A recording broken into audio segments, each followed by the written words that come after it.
la femme, je voudrais profiter pour vous dire bonne fête. Bonne fête à vous. Et que, en tant que femme, je souhaite vraiment pour vous que Dieu vous bénisse. Amen. Que tout ce que vous faites soit succès. Amen. En tout cas, je remercie Dieu qui a veillé sur vous jusqu'à ce que vous soyez ici sains et saufs. Amen. Merci, bonne arrivée encore. Nous sommes là ce matin à l'appel du cabinet Eco-Marketing, qui est sous tutelle du ministère de la Femme,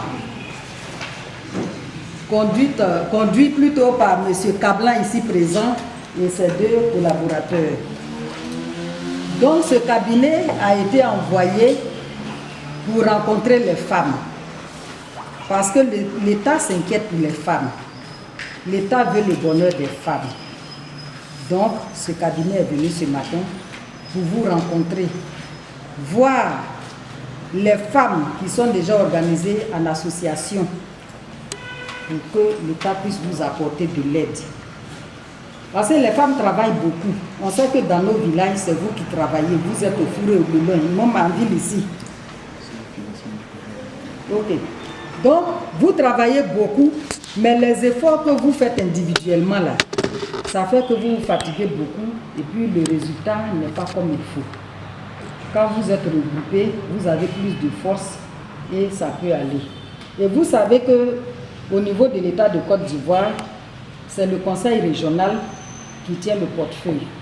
C'est le conseil régional qui est chargé de financer les projets des femmes et des jeunes. Donc tout ce qui est en train d'être fait, c'est avec l'appui du conseil régional. Dès le départ, ce cabinet a déjà pris la tâche du conseil régional pour que les activités se passent. Donc ne vous inquiétez pas, on n'est pas venu vous regarder comme ça pour partir. Ils sont venus, moi je vais leur laisser la parole, ils vont vous expliquer pourquoi ils sont là, ce qu'ils attendent de vous.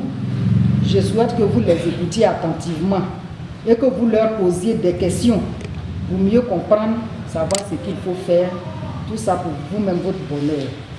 Donc, comme je ne suis pas spécialiste, moi je ne fais que les accompagner. Je vais leur laisser la parole. L'habitude de se mettre ensemble pour travailler. Et en fin de compte, on se disperse. On ne sait pas où aller, on ne sait pas comment faire. Le début est beau, mais en fin de compte, c'est toujours mélangé.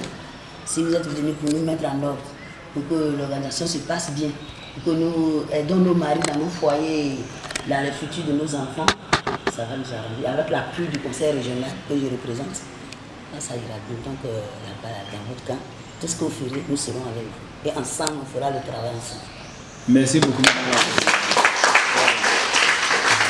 Ça c'est direct, hein, voilà, de M. Patrick Achille, notre président.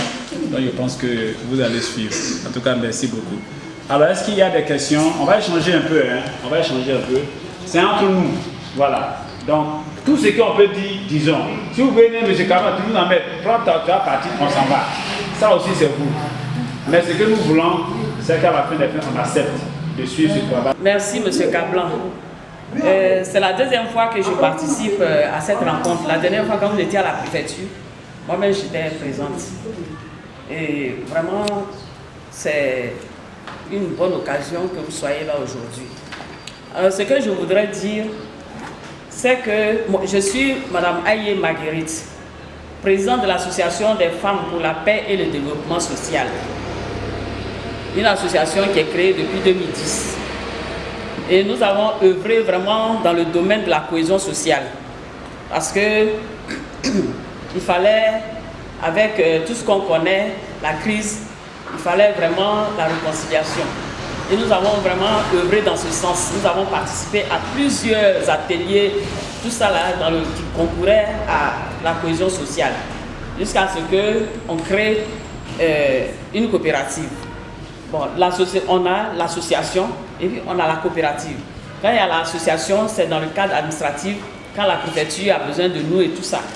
Et dans le cadre de la coopérative, nous avons eu la chance, avec quelques associations significatives que connaît Azopé ici, le conseil régional nous a donné un projet dénommé P3. c'est combien là? C'est P3, non? Voilà, de ferme. Et nous avons travaillé avec ça. Nous avons eu aussi des projets de maïs, des projets de manioc et tout ça. Tout ça avec le conseil régional. Avec le conseil régional.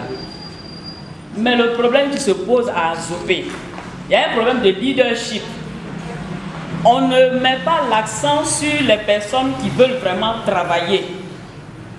Du jour au lendemain, il y a des sociétés, des associations qui se créent. Et c'est moi, la présidente d'État. Et nous autres là, on est relégués au second rang. Alors qu'il y a des associations qui veulent vraiment travailler. Moi, cette année, j'ai eu 5 hectares pour faire du maïs. J'ai déposé mon projet au conseil régional. Actuellement, mon projet est au conseil régional. Ça se trouve à Amy Sango. Donc, elle a dit qu'elle allait voir le ministre. Bon, jusque-là, en tout cas, il faut que ça soit concret. On veut travailler, on dépose des projets. Bon, c'est vrai, nous, on veut des moyens pour pouvoir travailler. Mais ces moyens, souvent, ça ne vient pas. Moi, je remercie le ministre parce qu'il initie des projets pour nous venir en aide. Mais quand nous-mêmes, nous prenons l'initiative de faire quelque chose, on aimerait qu'on nous aide vraiment de façon concrète. Alors, comme je le disais tout à l'heure, je dis que nos problèmes, c'est le problème de leadership.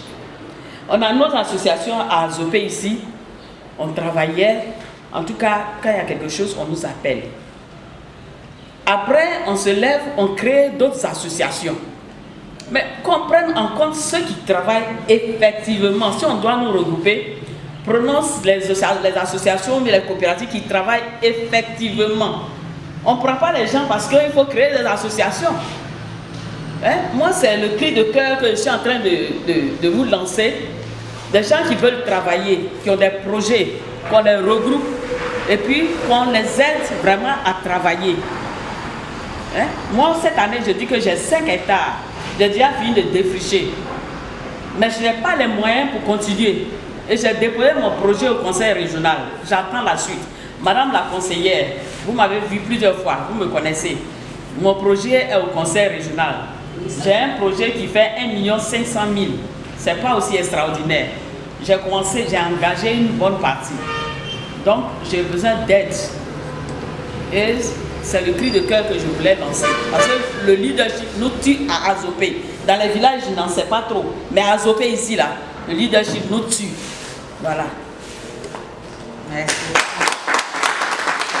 Avoir aussi un bénéfice. Il faut cultiver pour pouvoir nourrir tout le peuple. Mais par manque de forêt, et puis aussi la vente, le commerce. Parce que si tu as produit, il faut savoir trouver un bon marché pour pouvoir aussi avoir un bénéfice. Et pour que la population soit aussi nourrie, comme en tout cas par la Côte d'Ivoire aussi, nourrit toute la Côte d'Ivoire. Même par manque de forêt aussi, nous on a un peu de problème dans ça. Parce qu'on voulait avoir une place pour pouvoir mieux produire plus. Ok.